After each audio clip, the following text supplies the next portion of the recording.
This video is about a very important topic: how to speed up our evolution as human beings and build a more conscious world by leading by example. Nothing less than that. No, but seriously, I've just finished reading for the second time the book Conversation with God, Book 4, Awaken the Species. And it got me thinking. It's an excellent book and it's a very easy read. I highly recommend it. So the book gives sort of a comparison between the way of living and being of highly evolved beings and also humans in an awakened state versus those who are not awakened. So in this video, I thought I would share first the 16 differences mentioned in the book and then also tell you about the behaviors we must cultivate, again, based on the book, if we want to awaken and evolve as a species. I've personally found this information to be very insightful and I really hope it'll help you too.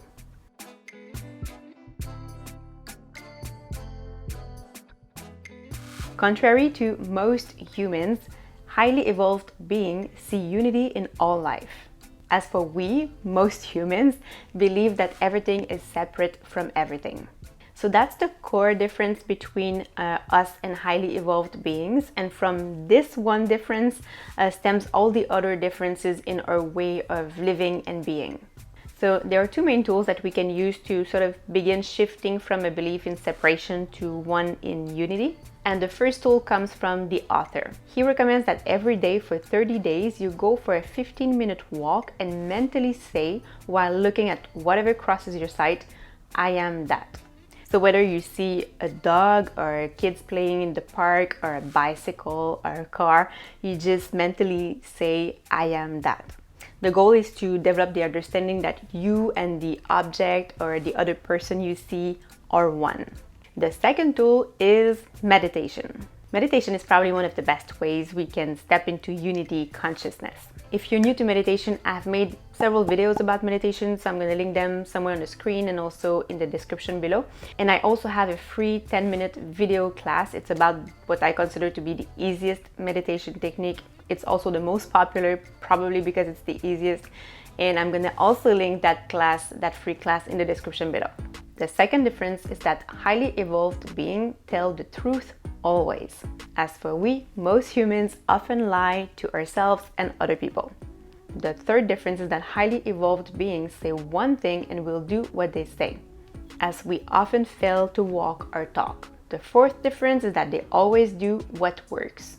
We often choose behaviors that don't promote harmony, like eating too much sugar or complaining, or getting angry at our coffee machine because it stopped working this morning.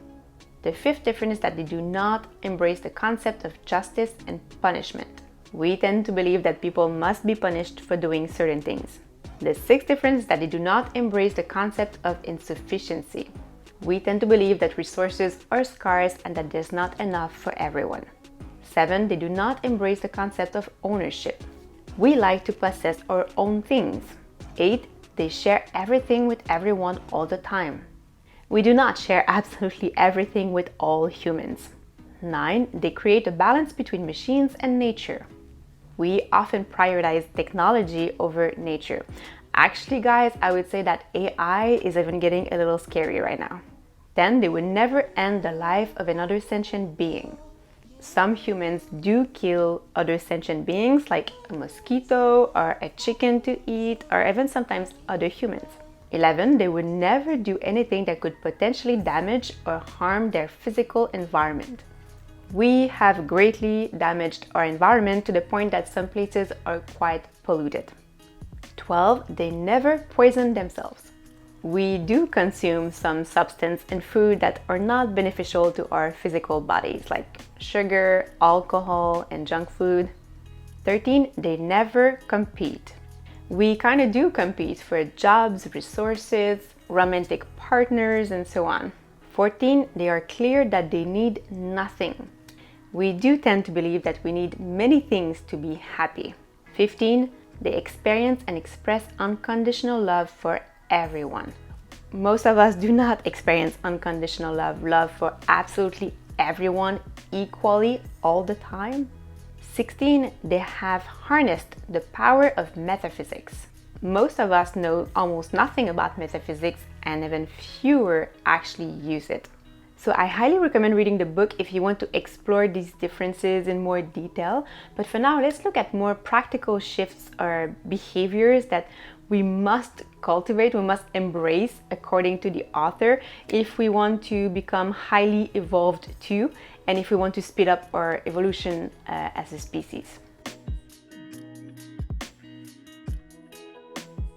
So the first thing is to not entertain negative thoughts. So the author says that when you notice yourself having negative thoughts, you must stop and force yourself to think of something else. Of course, doing this requires a great deal of self-awareness. The second thing is to love yourself, others, and life fully. The third thing is to forgive. And here, forgiveness is not about saying what you did was wrong, but I forgive you. And it's not saying that what was done was right either. It's really more understanding that every person does the best they can with the resources they have. So forgiving is really to understand that what was done, although it was hurtful, came from a place of ignorance or because they didn't know better. So true forgiveness really comes from a place of compassion. There's a great book that I found extremely useful, helpful to understand the real concept, the spiritual concept of forgiveness, that is called True Forgiveness. It's by Jennifer Maxwell, and it's based on the principles from the text called A Course in Miracles. The fourth behavior is to be aware that everything is energy and vibration. So it means paying attention to the vibration of the food you eat and what you watch, listen to, say, and do. Number 5, they express gratitude. Gratitude is a key element mentioned in all spiritual texts, in all law of attraction books, and by all successful entrepreneurs. Belinda Womack wrote, "The magical energy of gratitude will catapult you out of nearly every stagnant situation you find yourself trapped in. It is the secret to speeding up your evolution and the key to ascension." To be honest with you, I felt a bit discouraged or maybe overwhelmed after reading all these recommendations and these differences.